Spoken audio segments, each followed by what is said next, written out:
අපි දෙන්න ආවා පොඩි ගමනක්. හයි ළමයි, අද අපි ආවා පොඩි ගමනක් ආවා. මේ ඇත්තටම හයි ළමයි, අද ආවා පොඩි ගමනක්. අලුගොල්ල පැත්තට ආවේ, බදුල්ල අලුගොල්ලට. ඇයි කියලා බලන්න ඇති. අද අලුගොල්ල සමාධි බුදු පිළිමේ නේත්‍රා තැබීම උත්සවය තිබ්බා. අපි ඉතින් වෙනසකටත් එක්ක ආවා මේ පැත්තට. අලුගොල්ල බුදු පිළිමේ එච්චර ප්‍රසිද්ධ නෑ. ඒ වුණාට බදුල්ලට ආවොත් හරි, බදුල්ල කෙනෙක්ට හරි බදුල්ලට ට්‍රිප් එකක් හරි ආවොත් බලා ගන්න පුළුවන්. ඕනම බදුල්ල ටවුන් එකේ ඉඳලා ඕනම තැනක ඉඳලා ටිකක් හොඳට බැලුවොත් ලස්සන සුදු බුදු පිළිමයක් තියෙනවා. ඒක කට්ටිය එච්චර ප්‍රසිද්ධ නැති නිසා වැඩි කට්ටිය දන්නේ නැහනේ. හැබැයි ඒකට යන්න හරි ලේසි. අලුගොල්ල බදුල්ල අලුගොල්ල පාරෙන් එන්නත් පුළුවන්.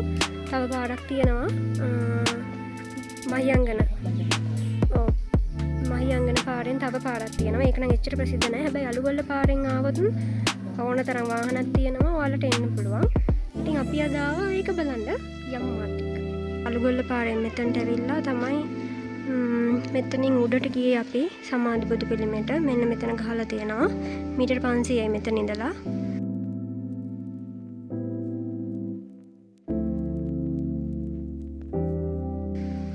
එතකොට මේ තව පාරක් තියෙනවා පහළ. ඒ මොකක්ද? ඒ පාර මහියංගනේට. මහියංගන පාරෙන් ඇවිල්ලා පිටපොළ හන්දියෙන් මට මතක විදිහට. පිටපොළ හන්දියෙන් ඇතුළට ආවට පස්සේ එන්න තියෙන පාර. ඒතර මේ පාරෙන් එන්නත් පුළුවන්. يعني මහියංගන පාරෙන් ඇවිල්ලා එන්නත් පුළුවන්. එහෙම නැත්නම් අපි ආපු අලුගොල්ල පාරෙන් එන්න. තියාවේ අලුගොල්ල පාරෙන්. ඒ පාරෙන් එන්නත් පුළුවන්.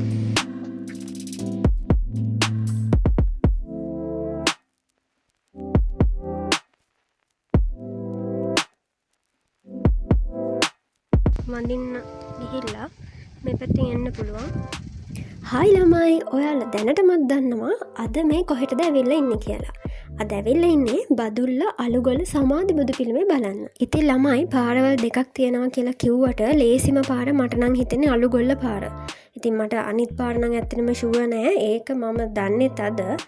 ඉතින් මේ අලුගොල්ල පාරෙන් එන එක ලේසි. පාර කිසිම අවුලක් නෑ. පොඩි ප්‍රශ්නයක් තියෙන්නේ පාර ලොකු ගැප් එකක් තියෙනවා උඩට යන්න. ඒ නැත්තම් හරිම ලේසි. අලුගොල්ල කොහමද අලුගොල්ල සමාධි බුදු පිළිමය කියලානේ කියන්නේ. ඉතින් අලුගොල්ල පාරෙන් ආවනම් ඔයාලට ලේසි. වාහනයකම තමන්ගේ පෞද්ගලික වාහනයක හරි වෙන පාරේ අපි අලුගොල්ල බස් වැඩ කරනවා. එහෙම හරි එන්න පුළුවන්.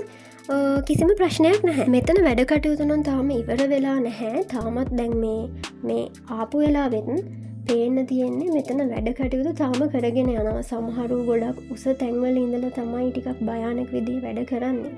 ඉතින් ඇත්තටම මම ප්‍රාර්ථනා කරන්නෙත් කිසිම කරදරයක් නැතුව මේ වැඩ ටික කරන්න ලැබෙන්න කියලා. ඉතින් අපි මෙතනට ආවට පස්සේ අපිට බදුල්ලෙම සර් කෙනෙක් මේ බුදු පිළිම වහන්සේගේ විස්තර, ඉතිහාසය, මේකට සම්බන්ධ වුණ කාර්ය මණ්ඩලය ගැන, ඉතින් අනාගතයේදී මෙතන මොනවද කරන වෙනස්කම් වගේ ගොඩාක් දේවල් අපිත් එක්ක කතා කරා.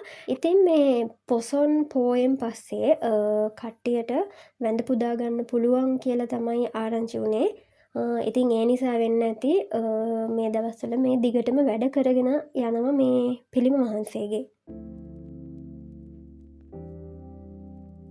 ඉතින් මෙන්න මෙහෙම තමයි ඔයාලට එන්න පුළුවන් අලුගොල්ල බුදු පිළිම බලන්න.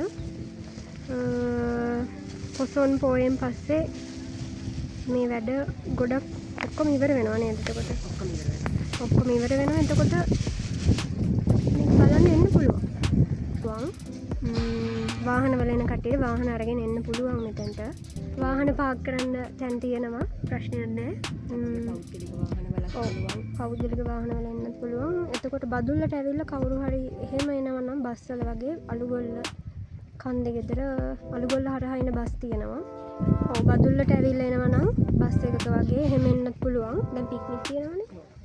ඒ නිසා එන්න ලේසි. එහෙම ප්‍රශ්නයක් නැහැ. කට්ටියට එන්න පුළුවන්. තමයි. ඉතින් මෙතන්ට බදුල්ලේ ලස්සන වීව් එකක් බලාගන්න පුළුවන්. ඉතින් අපි මේ ආවේ දවල් වෙලාවෙනේ. ඉතින් ඔයාලා හිතන්නකෝ රෑට කොච්චර ලස්සනට පේනවා ඇතිද? මෙතැන්ට ආවම ළමයි අලුගොල්ල ඉඳලා වටේටම බැලුවම ලස්සන කඳු පන්ති ගොඩාක් බලන්න පුළුවන්. ඉතින් ඇත්තටම මේ බ්ලොග් එකේ මට මුළු දවසම ගෙවෙන විදිහනම් ඔයාලත් එක්ක ෂෙයා කරගන්න උනේ නැහැ. මම ඉතින් කෙලින්ම ඔයාලව අලුගොල්ලට එක්කන් ආව එතනින්නම් බුදු පිළිමය බලන්න යන්න.